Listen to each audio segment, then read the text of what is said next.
Hello students, how are you? I hope you all are fine. तो students, last lecture में हमने देखा था Euclid's division lemma and Euclid's division algorithm. तो बच्चों अब उनकी एप्लीकेशंस पे कुछ क्वेश्चंस करते हैं, ठीक है। तो वन बाय पहले सिंपल क्वेश्चन करेंगे, फिर धीरे धीरे क्वेश्चंस का लेवल बढ़ता जाएगा, आपका नॉलेज भी बढ़ता जाएगा, ठीक है। तो पहले स्टार्ट करते हैं बच्चों, एक सिंपल सा क्वेश्चन है। तो question is show that any positive even integer is of the form 2q and every positive odd integer is of the form 2q plus 1। क्या बोल रहा है? मतलब कोई भी इवन इंटीजर किस फॉर्म का होगा बच्चों? 2q का। और इवन इंटीजर और जो ऑड इंटीजर होगा वो किस फॉर्म का होगा बच्चों? 2q प्लस 1 का, ठीक है। तो आप ले लीजिए, स्टार्ट करते हैं ना।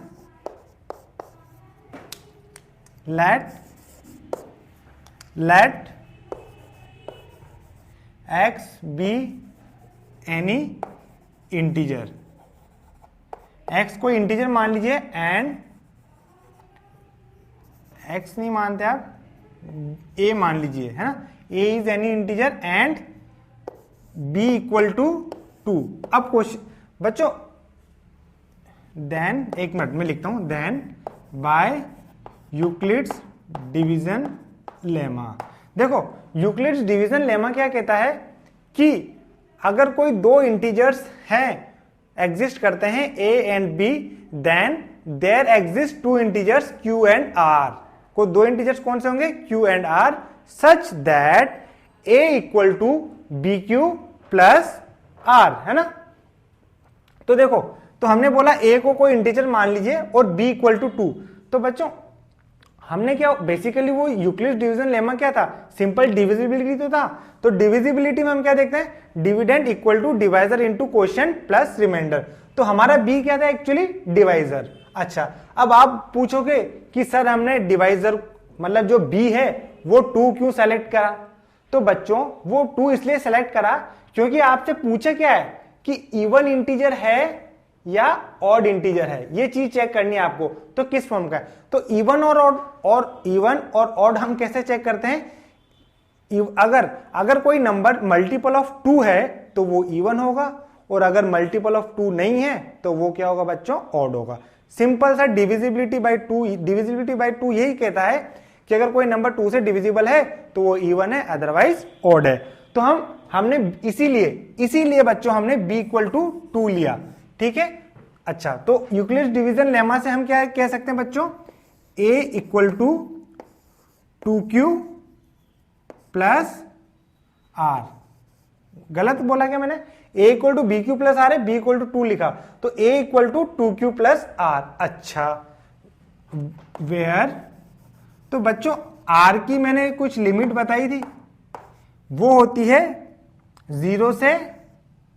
0 या 0 से बड़ी बट लेस देन b, मतलब लेस देन 2। तो इसका मतलब बच्चों यहां पे r की क्या क्या वैल्यूज पॉसिबल है?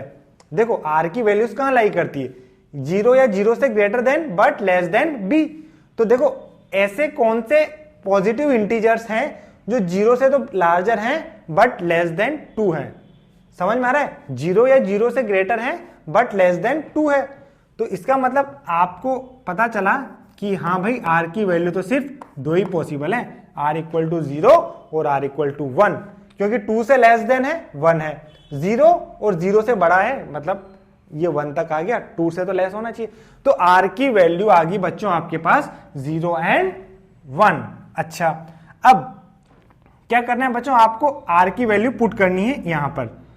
सो जो a होगा वो कितना होगा? 2q प्लस r की एक बार 0 पुट करो और r की वैल्यू एक बार 1 पुट करो, 2q प्लस 1। तो इसको आप बोल सकते हो a इक्वल टू 2q। मतलब ये देखो मैंने 2 और ब्रैकेट में कर दिया q को, तो इसका मतलब q, जो q है कोई इंटीजर है, ठीक है ना। q क्या है? कोई भी एक इंटीजर है। तो देखो q अगर कभी भी 2 से मल्टीप्लाई होगा तो हमेशा क्या देगा बच्चों? Even number. q अगर q की कोई भी वैल्यू हो, मुझे नहीं पता, q की कोई भी वैल्यू हो, आई डोंट माइंड, बट हमें पता है Q जब भी 2 से मल्टीप्लाई होगा ऑलवेज हमें इवन देगा, इवन नंबर देगा। और यहां देखो बच्चों, देखो Q 2 से मल्टीप्लाई होगा तो ये क्वांटिटी ऑलवेज क्या होगी, इवन। बट इवन में अगर हम 1 ऐड कर देंगे ना बच्चों तो वो क्या हो जाएगा, ऑड। ठीक है, तो ये 2 में Q को 2 से मल्टीप्लाई करूंगा बच्चों तो क्या होगा, ये इवन। इवन में 1 ऐड किया तो ऑड।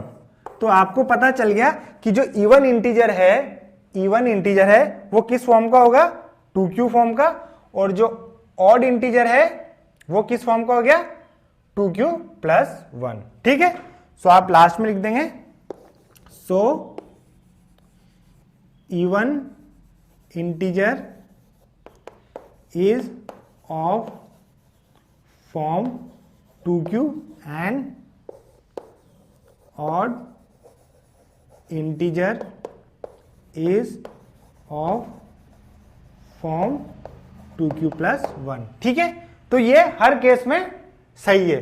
तो आप पहले इसको नोट डाउन करिए, फिर मैं आपको दूसरा क्वेश्चन लिखाता हूं। ठीक है, तो बच्चों अगला क्वेश्चन लिखिए, इसको नोट डाउन कर लिया। अब अगला क्वेश्चन लिखते हैं। क्वेश्चन है बच्चों, शो दैट, बिल्कुल सिमिलर क्वेश्चन है, बस इस बार थोड़ा हल्का सा दिमाग लगाना है ना। Show that any positive odd integer is of the form, any positive odd integer is of the form 4Q plus 1 और 4Q plus 3 where Q is some integer. क्या बोला है बच्चों, आपको शो करना है कि पॉजिटिव ऑड इंटीजर जो है किस फॉर्म का होगा, 4Q प्लस 1 और 4Q plus 3 where Q is some integer. ठीक है, तो लिखिए, यहां पे भी आप मान लीजिए, let a be any integer, and यहां पे बच्चों बी को क्या कंसीडर करेंगे, आपको यहां पे आपको सोच लेना चाहिए, क्योंकि 4 आ गया यहां पे, तो मतलब आपको बी क्या कंसीडर करना है बच्चों, 4, क्योंकि आपको समझ में आ जाना चाहिए ये किस फॉर्म का है, BQ प्लस आर फॉर्म की दिख रही है, BQ प्लस आर फॉर्म का दिख रहा है, तो आपको क्लिक हो जाना चाहिए कि B 4 होगा। ठीक है, तो आप क्या लिखेंगे, B equal to 4, then by Euclid's division lemma A equal to 4Q plus r, where जो आपकी बच्चों R की वैल्यू होगी वो होगी 0 से greater but less then B is 4। तो R की क्या क्या वैल्यूज पॉसिबल है बच्चों, यहां पे 0, 1, 2 एंड 3। ठीक है, तो R की कितनी वैल्यूज पॉसिबल है बच्चों, 0, 1, 2 एंड 3। क्लियर है, तो ठीक है, इसके बाद यहां पे R की वैल्यूज 1 बाय 1 पुट करते जाओ आप, है ना। तो क्या करोगे, बोले A equal to 4Q plus 0। ठीक है, या फिर लिखो आप A equal to 4Q plus 1, R की वैल्यू 0, R की वैल्यू 1, या फिर A equal to 4Q plus 2, या फिर A equal to 4Q plus 3। ठीक है, तो यहां पे बच्चों मैं इसको 4Q को क्या लिख सकता हूं मैं, 2 इंटू 2Q। ठीक है, 4Q को क्या मिली, 4Q को मैं क्या लिख सकता हूं, 2 इंटू 2Q। अब बच्चों इस पूरे की वैल्यू देखो, इस 2Q की वैल्यू कुछ भी हो, हाँ हालांकि ये हमेशा इवन ही होगा, क्योंकि Q किससे मल्टीप्लाई हो रहा है, 2 से, तो वैसे भी वो इवन होगा, उस पर आप कंसीडर मत करो। बट आपको एक फैक्टर बाहर दिख रहा है, क्या फैक्टर बाहर दिख रहा है आपको, 2, तो इसकी वैल्यू कुछ भी हो, अगर ये 2 से मल्टीप्लाई होगा बच्चों तो हमेशा क्या वैल्यू देगा, इवन। ठीक है, इवन इंटीजर क्या होते हैं, जो 2 के मल्टीपल होते हैं, जिनमें 2 आता है वो सारे क्या होते हैं, इवन इंटीजर होते हैं। ठीक है, अब आपका यह है 4Q प्लस 1, इसमें तो आपको कुछ कॉमन नहीं आ रहा। अब आप इसमें देखो 4Q प्लस 2 में, तो यहां पे आप 2 कॉमन ले लीजिए, है ना, तो यह आपका बचेगा 2Q प्लस 1, 2 कॉमन लिया तो इसमें से बचा 2q प्लस 1। हाँ बच्चों, अब देखो यहां पे भी देखो आप, इसकी वैल्यू कुछ भी आए, इसकी वैल्यू कुछ भी आए, ऑड आए इवन आए, मुझे नहीं पता, पर मुझे फाइनली वो किससे मल्टीप्लाई होगा, 2 से। अगर वो फाइनली 2 से मल्टीप्लाई होगा तो इसकी वैल्यू क्या होगी बच्चों, इवन। ठीक है, इसकी वैल्यू हमेशा क्या होगी, इवन। तो ये तो हमेशा इवन होंगे, तो ये बचे, तो ये तो हमेशा क्या होंगे, ऑड ही होंगे। ठीक है, तो देखो हमें क्या प्रूव करना था, positive odd integer is of the form 4q plus 1 और 4q प्लस 3। तो वही देखो आप, ऑड इंटीजर किस फॉर्म का है, 4q प्लस 1 और 4q प्लस 3। ठीक है बच्चों, तो आप फाइनली लिख दीजिए, so positive odd integer is of the form 4q plus 1 और 4q प्लस 3। ठीक है, क्लियर। तो ये आपका हो गया। ठीक है, कुछ प्रॉब्लम तो नहीं है ना बच्चों, सिंपल है। सिर्फ आपको एक चीज का ध्यान रखना है कि b की वैल्यू हमें क्या लेनी है। अभी तो आपको सिंपली दिख रहा था b इक्वल टू 2 और b इक्वल टू 4। आगे जो मैं क्वेश्चन कराऊंगा उसमें आपको थोड़ा सोचना पड़ेगा। ठीक है, तो मैंने अभी सिंपल क्वेश्चन लिया है, अब मैं थोड़ा लेवल इंक्रीज करने वाला हूं, तो आप इसको नोट डाउन करिए, फिर अगला क्वेश्चन हम लिखते हैं। ठीक है,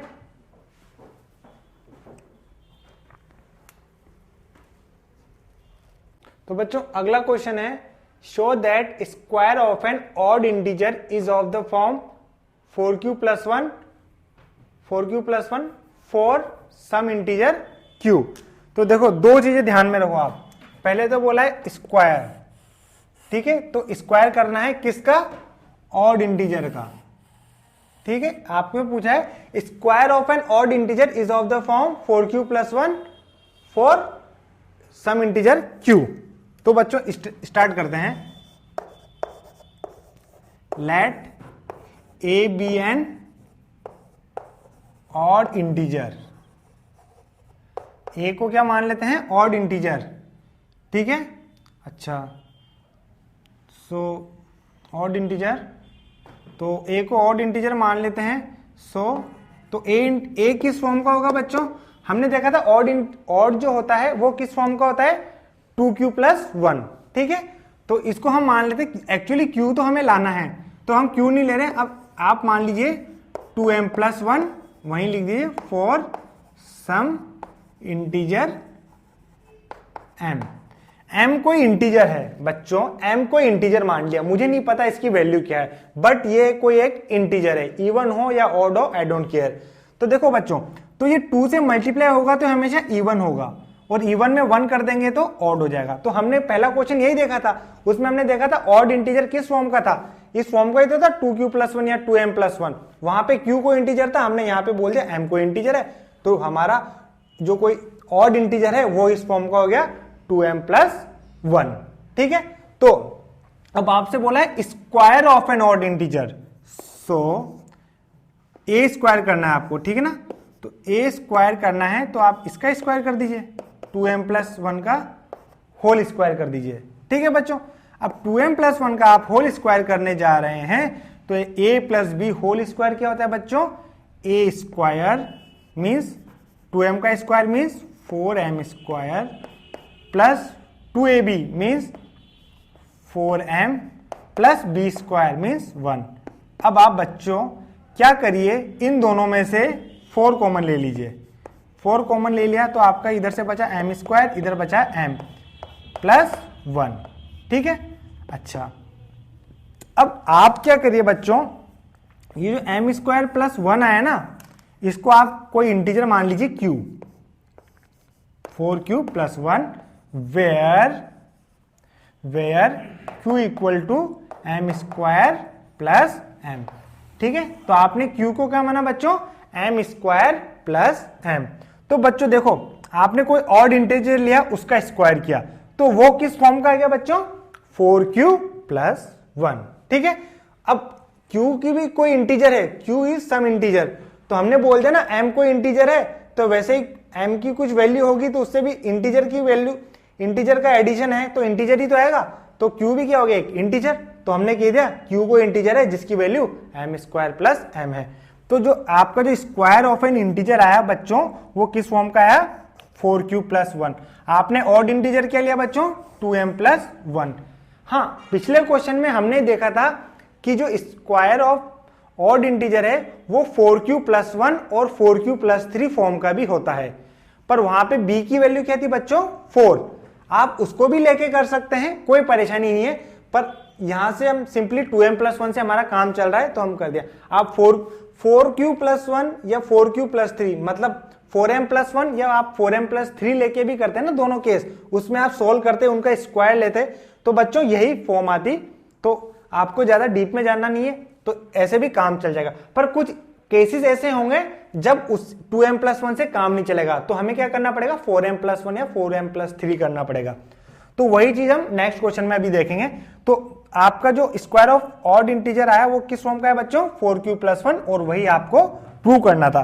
तो लास्ट में बच्चों हम स्टेटमेंट लिख देंगे, so the square of odd integer is of the form 4q+1। और यही तो आपसे पूछा था बच्चों, ठीक है। तो ये हो गया, आप इसको नोट डाउन करिए, फिर हम देखते हैं अगला क्वेश्चन, ठीक है बच्चों, नोट डाउन करिए। तो बच्चों आता है अगला क्वेश्चन, ये थोड़ा अच्छा क्वेश्चन है, ठीक है। तो है show that n² - 1 is divisible by 8. Show that n² - 1 is divisible by 8 if n is an odd positive integer. Show that n² - 1 is divisible by 8 if n is an odd positive integer. ठीक है, odd positive integer बोल दिया बच्चों n। अच्छा, अब n को odd बोल दिया तो आपके दिमाग में आएगा कि सर ऑड है तो हम तो 2m+1 ले लेते ना, ठीक है, हम क्या ले लेते हैं, 2m+1 या 2q+1। हाँ बच्चों, बिल्कुल ले सकते हैं, पर जब आप यहां पे आपको क्या करना है, उस इंटीजर का स्क्वायर करना है, ठीक है, उसका क्या करना है, स्क्वायर करना है। तो 2 का स्क्वायर जब आप करेंगे तो बच्चों मैक्सिमम कितना होगा, 4 ही होगा। 2 का स्क्वायर आप जब करेंगे मैक्सिमम कितना आएगा, 4। क्या उसमें से 8 कॉमन कभी आ पाएगा, आपको डिविजिबिलिटी बाय 8 चेक करनी है, तो आप तभी चेक करेंगे ना जब 8 कॉमन आ रहा है, कि जब 8 कॉमन आएगा तो हम कह देंगे 8 से डिविजिबल है, 8 कॉमन नहीं आ रहा तो हम कह देंगे 8 से डिविजिबल नहीं है, ठीक है। तो बच्चों यहां ऐसा नहीं हो रहा, तो हम क्या करेंगे, अब हम क्या करेंगे, 2q+1 नहीं लेंगे। हमने सेकंड क्वेश्चन जो किया था बच्चों, उसमें हमने 4q+1 और 4q+3 लिया था, याद आ रहा है आपको। तो अब देखो 4q+1 और 4q+3 पे मैं क्यों जा रहा हूं बच्चों, क्योंकि 4 का स्क्वायर कितना होगा बच्चों, 16, और 16 में से 8 तो हम कॉमन ले ही सकते हैं। तो बच्चों थोड़ा थिंकिंग को बढ़ाओ, ठीक है ना, जैसा जैसा आप प्रैक्टिस करोगे तो आपके दिमाग में आता जाएगा कि b की वैल्यू क्या लेनी है, ठीक है। तो आप ले लीजिए, late the odd positive integer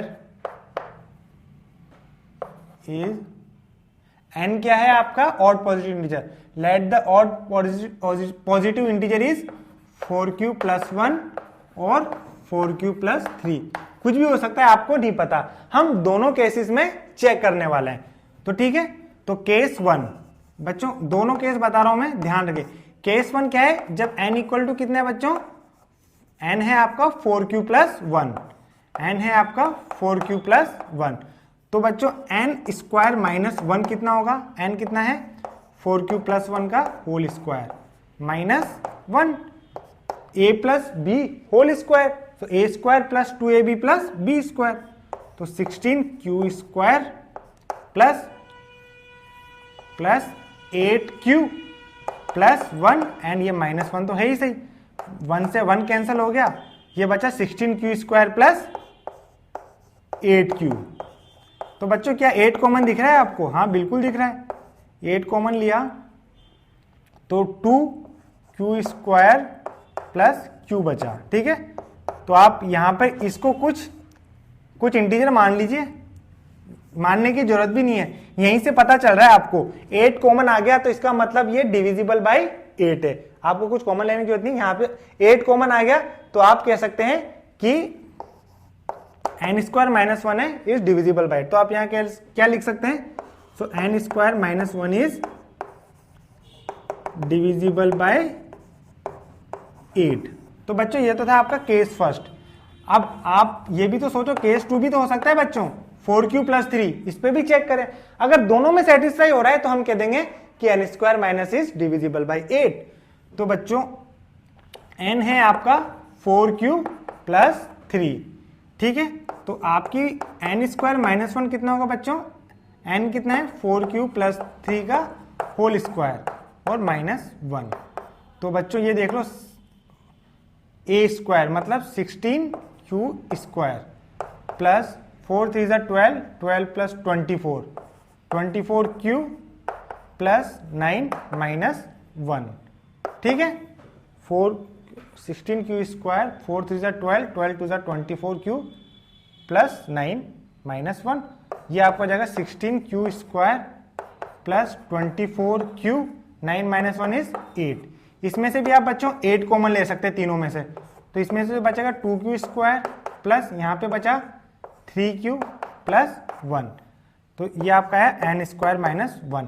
तो बच्चों इसमें भी आप देखो 8 कॉमन आ रहा है, तो q की वैल्यू कुछ भी हो 8 तो कॉमन आ ही रहा है ना, मल्टीपल है ही सही, तो वो डिविजिबल बाई क्या होगा? 8 होगा ऑलवेज। तो यहां पे क्या लिख सकते हैं आप? n square minus 1 is divisible by 8। तो फाइनली आप क्या लिख सकते हैं? फॉर एन और पॉजिटिव इंटीजर, फॉर एन और positive integer n square minus 1 is divisible by 8, ठीक है ना। n square minus 1 is divisible by 8। तो बच्चों इस क्वेश्चन में हमने सिर्फ एक चीज नहीं सीखी है कि यहां पे हमने देखा था कि ऑड इंटीजर हमने 2q प्लस 1 फॉर्म का क्यों नहीं लिया, हमने 4q प्लस 1 और 4q प्लस 3 फॉर्म का क्यों लिया है? क्योंकि बच्चों 2q प्लस 1 आप इसका स्क्वायर करते तो स्क्वायर कितना होता? 4। 8 तो कहीं से कॉमन ही नजर नहीं आ रहा, तो आपका पॉसिबल नहीं था, इसलिए हम गए 4q प्लस 1 और 4q प्लस 3 पर। उससे क्या हुआ? 4 का स्क्वायर 16 आ गया, 16 में से हमने जो भी कैलकुलेशन करी उसमें से हमारा 8 कॉमन आ रहा था, ठीक है। तो इसको आप नोट डाउन करिए। फिर नेक्स्ट क्वेश्चन और देखते हैं। हाँ तो बच्चों अब क्वेश्चन को थोड़ा और इंक्रीज करते हैं लेवल को। तो ये क्वेश्चन है आपका, use Euclid's division lemma to show that cube of any positive integer is of the form 9m, 9m plus 1 और 9m plus 8 for some integer m। किसी भी इंटीजर है, पॉजिटिव इंटीजर है, उसका क्यूब किस फॉर्म का होना चाहिए? 9m या फिर 9m प्लस 1 और या फिर 9m प्लस 8। तो बच्चों क्या बोला? क्यूब। पहले तो आपको ध्यान रखना है दो चीजें, क्यूब किसका? पॉजिटिव इंटीजर का, ठीक है। तो भाई देखते हैं, तो स्टार्ट करते हैं ना। तो वही चीज होगी, let a be any positive integer, ठीक है। ए को इंटीजर मान लेते हैं एंड आप बी क्या लेंगे बच्चों? देखो आप यहां पे पैटर्न देखो, देखो बी क्यू प्लस आर, तो बी क्यू प्लस आर, तो आपके दिमाग में आ जाएगा बच्चों सीधा बी इक्वल टू सर 9 ले लेते हैं, ठीक है। तो आप क्या करोगे बच्चों? बी इक्वल टू 9 ले लोगे। तो उस हिसाब से जब आप प्रोसीड करोगे ना बच्चों, बी इक्वल टू 9 ले लिया आपने, तो by Euclid's division lemma there exist two integers q and r such that a equal to 9q plus r, और वहां पे r की वैल्यू कितनी होगी बच्चों? 0 से b से लेस, कितना? b से लेस मतलब 0 से 9 तक, 9 से लेस है ना, 0 या 0 से greater but less then b, b कितना है? 9। तो बच्चों इस केस में आपकी जो वैल्यूज हो जाएगी ना, आर की वैल्यू बच्चों वो क्या हो जाएगी, 0 हो जाएगी, 1 हो जाएगी, 2 हो जाएगी, 3 हो जाएगी, 4 हो जाएगी, 5 हो जाएगी, 6, 7 और 8। ये टोटल 9 वैल्यूज है, 0, 1, 2, 3, 4, 5, 6, 7, 8। तो बच्चों आप यहाँ पे आर की वैल्यू रखोगे क्या, 0, तो होगा 9 क्यूब। 1 रखोगे तो 9 क्यूब प्लस 1, 2 रखोगे तो 9 क्यूब प्लस 2, 3 रखोगे तो 9 क्यूब प्लस 3। फिर इसके बाद आप इसका बच्चों क्यूब लोगे। क्या बोला मैंने, फिर इसके बाद आप इसका क्यूब लोगे, फिर उसको सॉल्व करोगे, कॉमन लोगे तो वो इस फॉर्म में आएगा, बिल्कुल आएगा, आपका आंसर भी आएगा। पर क्या ये जब आप 9 टाइम्स इस प्रोसेस को रिपीट करोगे, उसका क्यूब लोगे, तो टाइम कंजम्पशन कितना होगा बच्चों हमारा, वो सोचो आप। ठीक है, तो टाइम कंजम्पशन बहुत ज्यादा हो जाएगा। गलत नहीं है मेथड, मैं ये नहीं कह रहा है तरीका गलत है बच्चों, बस थोड़ा एक्स्ट्रा सोचो कि टाइम हमें कैसे बचाए। बच्चों में b इक्वल टू 3 ले सकता हूं क्या, b इक्वल टू क्या लूंगा मैं, 3। सोचो अगर मैंने b इक्वल टू 3 लिया तो 3 का क्यूब कितना होता है बच्चों, 27। मैंने b इक्वल टू 3 लिया तो आपको तो करना क्यूब है ना बच्चों, करना क्यूब है, तो 3 का क्यूब कितना होगा बच्चों, 27। तो 27 में से कहीं ना कहीं मैं 9 इजीली कॉमन ले सकता हूं, तो वो मैं कर दूंगा। अब आप बोलो सर 2 भी तो ले सकते हैं, फिर बच्चों 2 लोगे तो 2 का क्यूब कितना होता है, 8 आप कॉमन, आपको 8 थोड़ी ना कॉमन लेना है, आपको तो 9 कॉमन लेना है। तो 2 से नेक्स्ट इंटीजर क्या आता है, 3, तो 3 का क्यूब हो जाता है बच्चों 27। हाँ, तो मैं 27 में कहीं ना कहीं 9 कॉमन ले सकता हूं। तो बच्चों ये सब आपको नहीं करना है, आपको लेना है b इक्वल टू 3। तो r की वैल्यू क्या हो जाएगी बच्चों, greater than equal to 0 but less than 3। तो जो आपकी r की वैल्यू हो जाएगी ना बच्चों, वो सिर्फ होगी 0, 1 एंड 2। ठीक है, उस मेथड से भी आंसर आएगा, इससे भी आएगा, बट इसमें आपको सिर्फ 3 वैल्यू पुट करनी, 0, 1 और 2, और खटाक से आपका आंसर कंपैरेटिवली बहुत फास्ट आ जाएगा। ठीक है, तो अब पुट करिए r की वैल्यू 0, r की वैल्यू 1 और r की वैल्यू 2।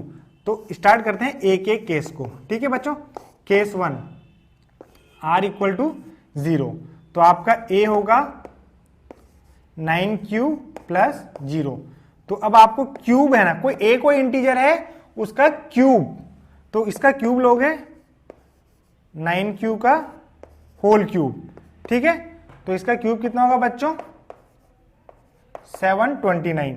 ठीक है, तो आप या तो इसको ऐसे लिखो ना, ये आपका आया 9 क्यूब इंटू क्यूब। ठीक है, तो मैं क्या कर रहा हूं बच्चों, इसमें से एक 9 ले लेता हूं, एक 9 बाहर निकाल लिया, और 9 स्क्वायर क्यूब रख दिया मैंने, तो ये हो गया 9, 81 क्यूब।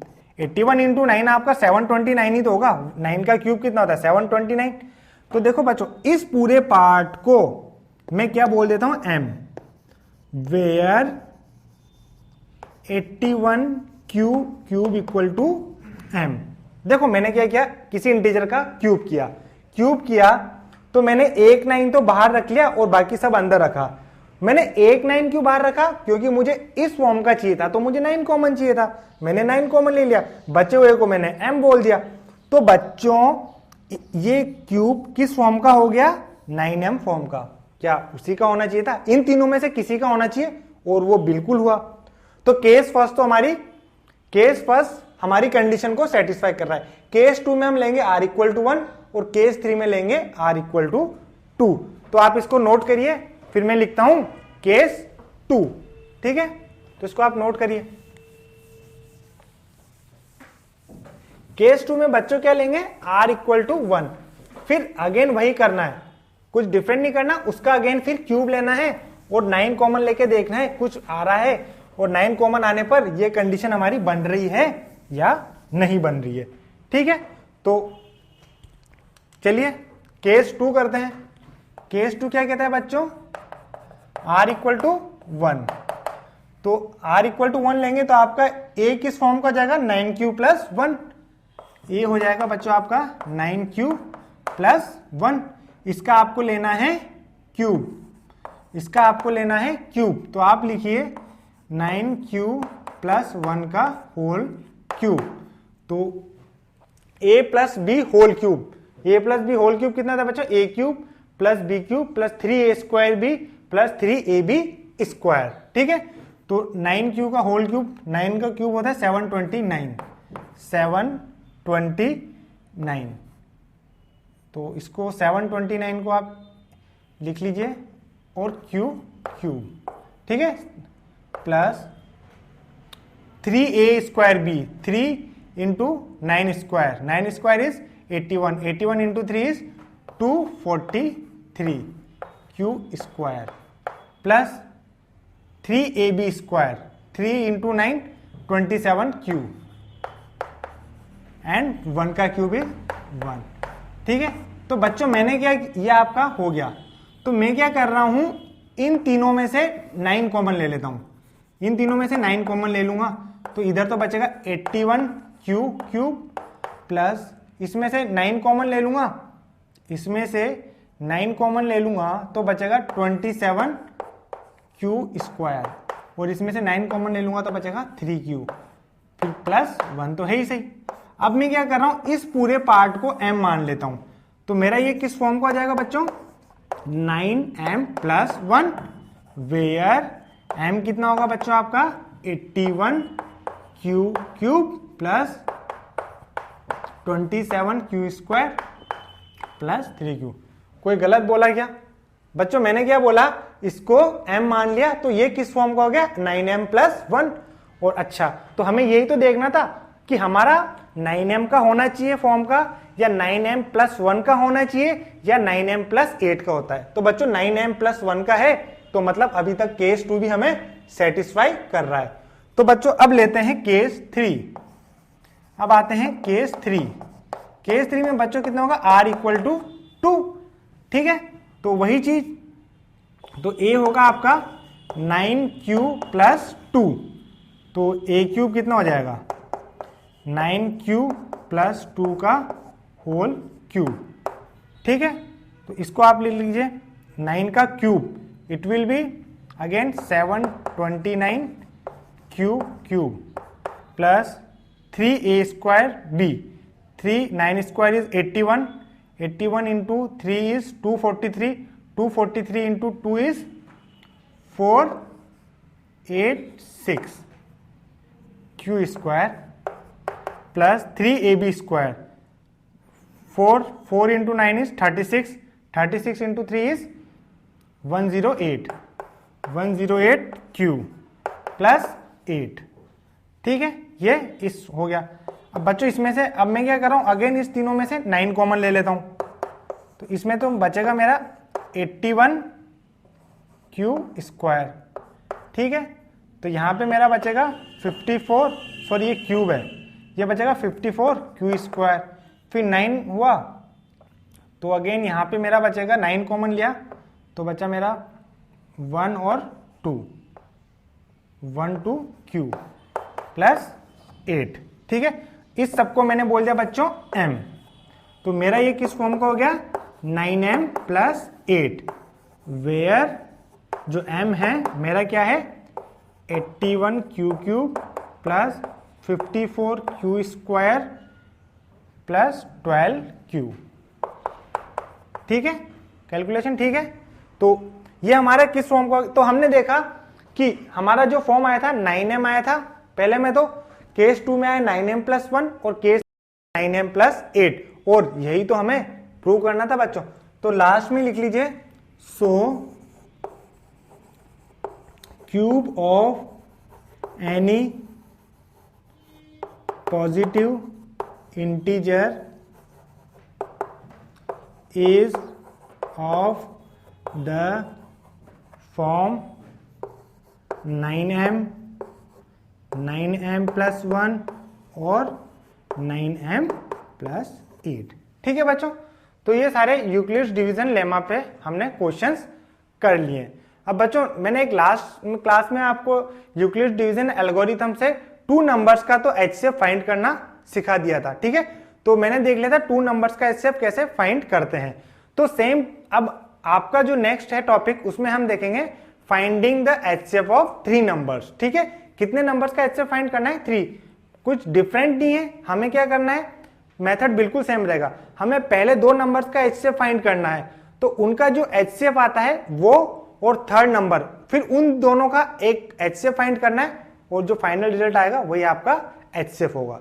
ठीक है, तो इसको आप नोट करिए और नेक्स्ट लिखते हैं HCF ऑफ 3 नंबर्स। ठीक है, तो नेक्स्ट हेडिंग डालिए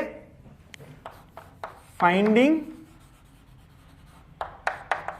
HCF ऑफ 3 नंबर्स। ठीक है, कुछ अलग नहीं बता रहा हूं, जो अभी तक पढ़ते आए हो वही बता रहा हूं, बस एक स्टेप एक्स्ट्रा हो गई। ठीक है, तो लिखिए आप to find the HCF of 3 numbers follow the given steps. आपको ये स्टेप्स फॉलो करनी है। पहली है find the HCF of any 2 numbers. तो बच्चों पहले आपको क्या करना है, किन्हीं 2 नंबर्स का HCF फाइंड करना है, जैसा आप अभी तक करते हैं। फिर स्टेप 2 आती है बच्चों, स्टेप 2 है find the HCF of third number, find the HCF of third number and HCF obtain in step 1। क्या करना है, अब आपको किसका HCF फाइंड करना है, जो थर्ड नंबर बचा है उसका, और फर्स्ट स्टेप में जो आपका HCF आया उसका। तो उन दोनों नंबर्स का आपको HCF फाइंड करना है। ठीक है, तो the HCF obtain in step 2 is the HCF obtained in step 2 is the HCF of given numbers। तो स्टेप 2 में जो आपका HCF आएगा ना, वही गिवन नंबर्स का HCF होगा। तो बच्चों क्या करना है, पहले स्टेप में कोई से भी 2 नंबर ले लो, उनका HCF फाइंड करो। ठीक है, कर लिया। उन 2 नंबर का HCF फाइंड करने के बाद आपको क्या करना है, अगली स्टेप में उन 2 नंबर्स का जो HCF आया वो नंबर और जो थर्ड नंबर है उन दोनों का HCF आप फाइंड करो। तो उन दोनों का जो HCF आता है सेकंड स्टेप में, वही आपका गिवन नंबर्स का बच्चों HCF होगा। ठीक है बच्चों, तो आप इसको नोट डाउन करिए, फिर एक एग्जांपल लेते हैं जिसमें 3 नंबर्स होंगे, उसका हम HCF कैलकुलेट करेंगे। ठीक है, नोट डाउन करो आप। तो फिर बच्चों एक एग्जांपल कर लेते हैं, जब आपको 3 नंबर्स गिवन हो और HCF फाइंड करना हो। यूक्लिड्स डिवीजन एल्गोरिथम ही सीख रहे हैं हम, कुछ नया नहीं कर रहे हैं। ठीक है, उसी को अप्लाई कर रहे हैं। तो ठीक है, तो स्टार्ट करते हैं। तो बच्चों आप कोई से भी 2 नंबर ले लीजिए, मुझे नहीं पता आप क्या सेलेक्ट करते हैं। ठीक है, तो चलो मैं तो इन 2 को सेलेक्ट कर लेता हूं। आप कोई बोले इन 2 को, तो वो इनको भी कर सकता है, कोई प्रॉब्लम नहीं है। ठीक है, तो आप क्या लिखिए, पहले use Euclid's division algorithm to find the HCF of 441 and 567। ठीक है, तो हमने यूक्लिड्स डिवीजन एल्गोरिथम यूज करनी है, पहले इन 2 का HCF फाइंड करना है। तो बच्चों लार्जर नंबर लिखते हैं, 467 इक्वल टू 441, तो ये तो 1 टाइम ही जाएगा, प्लस रिमाइंडर बचा 6, 2 और 1, ये बचा 441 इंटू 1 प्लस 126। ठीक है बच्चों, तो अगेन आप अब इसको और इसको कंसीडर करना है, डिवाइजर और रिमाइंडर को। तो again apply Euclid's division algorithm to 441 and 126। तो बच्चों फिर वही आप करो, 441 इक्वल टू 126 इंटू 3 प्लस आएगा बच्चों आपका 63।